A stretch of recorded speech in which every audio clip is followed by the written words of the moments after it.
Hello guys, मेरा नाम विकास है। अगर आपने मेरा लास्ट वीडियो देखा है तो उसमें मैंने बोला था कि आपको आपका DS-160 भरने के लिए किसी भी एजेंट की ज़रूरत नहीं है। तो इस वीडियो में मैं आपको स्टेप बाय स्टेप गाइड करूँगा कि अपना DS-160 फॉर्म आप खुद से कैसे भरें। तो चलिए शुरू करते हैं। गूगल पे हम DS-160 टाइप करेंगे। DS-160 हम टाइप करेंगे तो ये पेज आ जाएगा US डिपार्टमेंट ऑफ स्टेट का। जो सबसे पहला लिंक होगा हम उस पर क्लिक करेंगे। उस लिंक पे क्लिक करने के बाद US डिपार्टमेंट ऑफ स्टेट की साइट खुल जाएगी और हम वो जगह सेलेक्ट करेंगे जहाँ से हम एप्लीकेशन डाल रहे हैं, और फिर उसके बाद हम कैप्चा डाल देंगे। और कैप्चा डालने के बाद हम स्टार्ट एन एप्लीकेशन पे क्लिक करेंगे। यहाँ पे दो ऑप्शन होते हैं, तो हम स्टार्ट एन एप्लीकेशन पे क्लिक करेंगे। दूसरा ऑप्शन होता है कि जिन्होंने एप्लीकेशन बीच में छोड़ दिया उनके लिए। तो ये पेज आएगा, यहाँ पे कुछ नोटिस और रूल रेगुलेशन होंगे, हम वो पढ़ के फिर आई अग्री पे क्लिक कर देंगे। आई एग्री पे आप जैसे ही क्लिक करोगे आपका एप्लीकेशन नंबर जनरेट हो जाएगा, और ये एप्लीकेशन नंबर बहुत ज़रूरी है। आगे अगर आपका एप्लीकेशन कहीं बीच में छूट जाता है तो ये एप्लीकेशन नंबर और ये सिक्योरिटी क्वेश्चन का आंसर दे के आप वहीं से फिर से शुरू कर सकते हो अपना एप्लीकेशन भरना। तो मैंने सेलेक्ट किया कि मेरी पहली जॉब कहाँ थी, तो मैंने मुंबई डाला और उसके बाद मैंने कंटिन्यू पे क्लिक कर दिया। फिर ये पेज ओपन हो जाएगा जिसमें आपको आपकी पर्सनल इन्फॉर्मेशन भरनी है। आपका सरनेम क्या है, आपका गिवन नेम क्या है, अगर आपका कोई और भी नाम है जो पासपोर्ट पे है तो वो सारे इन्फॉर्मेशन आपको यहाँ पे भर देने हैं। एंड फिर आपको आपका सेक्स सेलेक्ट करना है और आपका स्टेटस क्या है, आप मैरिड हो, सिंगल हो। एंड देन फिर आपको आपका डेट ऑफ बर्थ डालना है।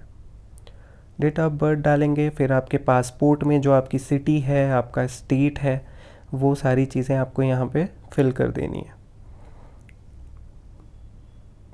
और फिर कंटिन्यू पे क्लिक कर देना है, नेक्स्ट पे क्लिक कर देना है। जैसे ही आप नेक्स्ट पे क्लिक करते हो ये पेज आता है जिसमें आपको आपका नेशनैलिटी डालना है। आप जहाँ से हो वहाँ की नेशनैलिटी डालेंगे। मैं इंडिया से हूँ, मैंने इंडिया डाला। अगर आप कोई और भी नेशनैलिटी होल्ड करते हो तो उसकी भी इन्फॉर्मेशन यहाँ पे डालनी होती है। नेशनल आइडेंटिफिकेशन नंबर में इंडिया के लोग आधार कार्ड डालते हैं। अगर आपके पास US का सोशल सिक्योरिटी नंबर है तो आप वो डालेंगे, अदरवाइज डज नॉट अप्लाई पे क्लिक करेंगे और नेक्स्ट कर देंगे। हम नेक्स्ट करते हैं तो यहाँ पे ट्रैवल इन्फॉर्मेशन आती है जिसमें आपको ये सेलेक्ट करना है कि आप कौन से वीज़ा के लिए अप्लाई कर रहे हो। मैंने B1 B2 के लिए किया था तो मैंने वो डाल दिया। और फिर पूछते हैं कि आपका कोई प्लान है, तो अगर आपका है तो यस करना, मेरा नहीं था तो मैंने नो किया। जब आप नो करते हो तो वो पूछते हैं आपका इंटेंडेड डेट ऑफ अराइवल क्या होगा, आपने क्या सोचा है, आप कब जाना चाहते हो। तो आप कोई भी एक डेट जब आप सोच रहे हो कि आप जाओगे वो डाल के फिर आपसे पूछा जाता है कितने दिन के लिए जाओगे और कहाँ रुकोगे। तो अगर आप किसी रिलेटिव के यहाँ रुक रहे हो तो उनका एड्रेस, अदरवाइज़ आप किसी होटल का एड्रेस डाल के और फिर नीचे जाएंगे हम। जब हम नीचे जाते हैं तो एक क्वेश्चन पूछा जाता है कि आपके ट्रिप के लिए पे कौन कर रहा है। तो मैंने सेल्फ डाला, अगर आपके लिए कोई और पे कर रहा है तो वो डाल के आप आगे बढ़ जाएंगे। जब हम आगे जाएंगे तो एक और इन्फॉर्मेशन पूछी जाती है कि आपके साथ कोई ट्रैवल कर रहा है क्या। अगर आपके साथ कोई कर रहा है तो उसकी पूरी इन्फॉर्मेशन भर के आप नेक्स्ट कर देंगे, अदरवाइज़ नो करके नेक्स्ट कर देंगे। जब आप नेक्स्ट करते हो तो आपसे पूछा जाता है प्रीवियस US ट्रैवल इन्फॉर्मेशन, कि आप कभी पहले US आ चुके हो। अगर आप गए हो तो हाँ करना, अदरवाइज़ ना। फिर आपसे पूछा जाता है कि क्या आपको US का वीज़ा पहले इशू हुआ है, क्या आपका वीज़ा कभी रिफ्यूज़ हुआ है, या आपके लिए किसी ने पिटीशन डाली है वहाँ पे। अगर ऐसा कुछ है तो आप यस और नो जैसा भी आपका इन्फॉर्मेशन हो उसके हिसाब से करके नेक्स्ट कर देना। जब आप नेक्स्ट करते हो तो यहाँ पे आपको आपका एड्रेस पूछा जाता है जो आपके पासपोर्ट में है। तो यहाँ पे आप अपने पासपोर्ट का पूरा एड्रेस डालेंगे, और फिर अगर आपका मेलिंग एड्रेस डिफरेंट है तो आप यस करके आपका जो भी मेलिंग एड्रेस है वो डालेंगे जहाँ पे आपका पासपोर्ट डिलीवर होगा। और यहाँ पे आपका मोबाइल नंबर, और अगर आपकी ईमेल एड्रेस है, आपका कोई सोशल मीडिया है, वो सारी इन्फॉर्मेशन यहाँ पे भरते हैं हम। और उसके बाद हम नेक्स्ट पे क्लिक कर देते हैं। अगला पेज आता है पासपोर्ट इन्फॉर्मेशन का। यहाँ पे आपको पासपोर्ट की सारी इन्फॉर्मेशन भरनी है, आपके पासपोर्ट का नंबर भरना है। इंडिया में पासपोर्ट बुक नंबर नहीं होता तो डज नॉट अप्लाई पे क्लिक करेंगे हम। और फिर आपके पासपोर्ट पे जो आपका एड्रेस है वो सारा एड्रेस भरना है। आपका पासपोर्ट कब इशू हुआ था, कब एक्सपायर होगा। फिर अगला आता है कि क्या आपका पासपोर्ट कभी खोया था अगर, या चोरी हुआ था। अगर ऐसा कुछ है तो आप यस करेंगे, नहीं तो नो करेंगे और नेक्स्ट पे क्लिक कर देंगे। अगला पेज आता है US point of contact information का।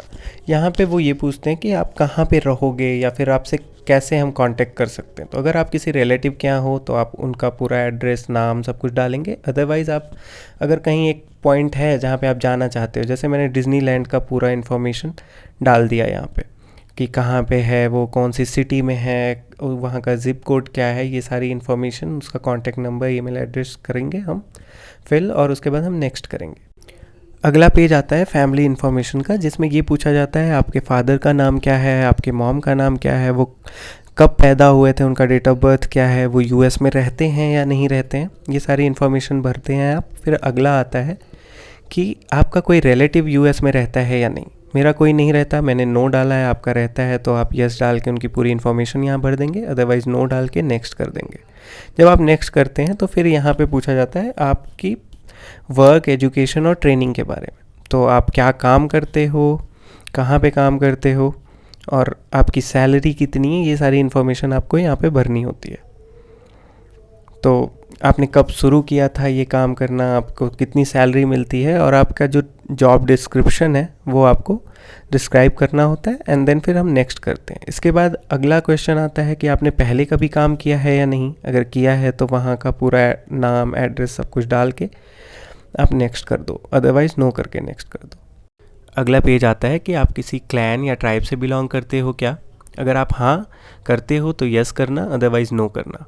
फिर आपसे पूछा जाता है कि आपको कौन कौन सी लैंग्वेजेस आती हैं। तो आपको जो जो लैंग्वेज आती हो वो सारी लैंग्वेज आप भर के फिर आगे जाना। अगला क्वेश्चन आता है कि क्या आप अपने देश से बाहर गए हो, तो आपके पासपोर्ट पे जिस जिस देश के स्टैंप हो आप वो सारे देशों के नाम यहाँ पे फिल कर देना। जैसे मैं 4 देश गया था तो मैंने वो सारी इन्फॉर्मेशन यहाँ पे डाल दी। फिर अगला क्वेश्चन आता है क्या आप कंट्रीब्यूट करते हो किसी सोशल वर्क में। तो अगर आप करते हो तो हाँ करना, नहीं तो ना करना। फिर आपसे पूछा जाता है कि क्या आप किसी न्यूक्लियर पावर में साइंटिस्ट हो या कुछ हो। तो अगर आप हाँ अगर आप करते हो तो, अदरवाइज़ नो। फिर आपसे पूछा जाता है क्या आप मिलिट्री में सर्व किए हो। मैंने नहीं किया था तो मैंने नहीं भरा। फिर दूसरा पूछा जाता है कि आप पार्लियामेंट के या किसी ऑर्गेनाइजेशन के मेंबर हो। तो मैं नहीं था तो मैंने नहीं भरा। अगर आप हो तो आप हाँ भरना। फिर उसके बाद हम नेक्स्ट करेंगे।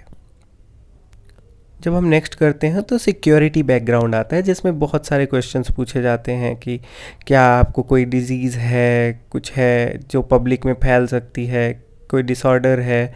फिर दूसरा आता है कि क्या आप कभी अरेस्ट हुए थे, कभी आप किसी मतलब ऐसे क्रिमिनल एक्टिविटी में अगर आप हो तो हाँ भरना, अदरवाइज़ नो करते हुए आप चले जाना। फिर आता है कि क्या आप कभी किसी टेररिस्ट ऑर्गेनाइजेशन से इंगेज हुए हो या कुछ भी, लाइक ऐसे सिक्योरिटी से रिलेटेड क्वेश्चंस आते हैं। तो आप उस हिसाब से हाँ और ना करते हुए आगे बढ़ जाना। फिर आता है कि क्या आप यूनाइटेड स्टेट से कभी निकाले गए हो, लाइक आपने कभी ऐसा चाइल्ड अब्यूज़ या फिर कुछ ऐसा किया है। तो ये सारे क्वेश्चन करेंगे। फिर आ जाता है आपका पूरा फॉर्म जो आपने अभी तक फिल किया था। इस फॉर्म को आप अच्छे से देख सकते हो कि आपने जो जो भरा था। अगर कहीं पे भी मिस्टेक है तो आप यहाँ पे एडिट कर सकते हो, क्योंकि अगर एक बार आपने फॉर्म को सबमिट कर दिया तो फिर आप एडिट नहीं कर पाओगे। और जैसे ही आप सबमिट करते हो वहाँ पे एक पेज खुलता है जहाँ पे पूछा जाता है कि क्या आपने किसी की मदद ली थी ये फॉर्म भरने के लिए। अगर ली है तो हाँ, नहीं तो ना। फिर आप अपना पासपोर्ट नंबर डालते हो और कैप्चा डाल के सबमिट कर देते हो। जैसे कि आप सबमिट करते हो आपका कन्फर्मेशन पेज आपके सामने होता है। तो ये थी स्टेप बाय स्टेप गाइड कि DS-160 भरते कैसे हैं। उसके बाद आप DS-160 को ऐसे प्रिंट करा लेते हो और यही प्रिंटेड DS-160 आप लेके जाते हो आपके बायोमेट्रिक्स में, जहां बायोमेट्रिक करने के बाद वो इस पर एक स्टैंप लगाते हैं और वो स्टैंप वाला DS-160 फॉर्म ही आपको लेके जाना होता है आपके इंटरव्यू में। तो ये था आज का वीडियो। अगर आपको मेरा वीडियो अच्छा लगा तो please like and subscribe my channel.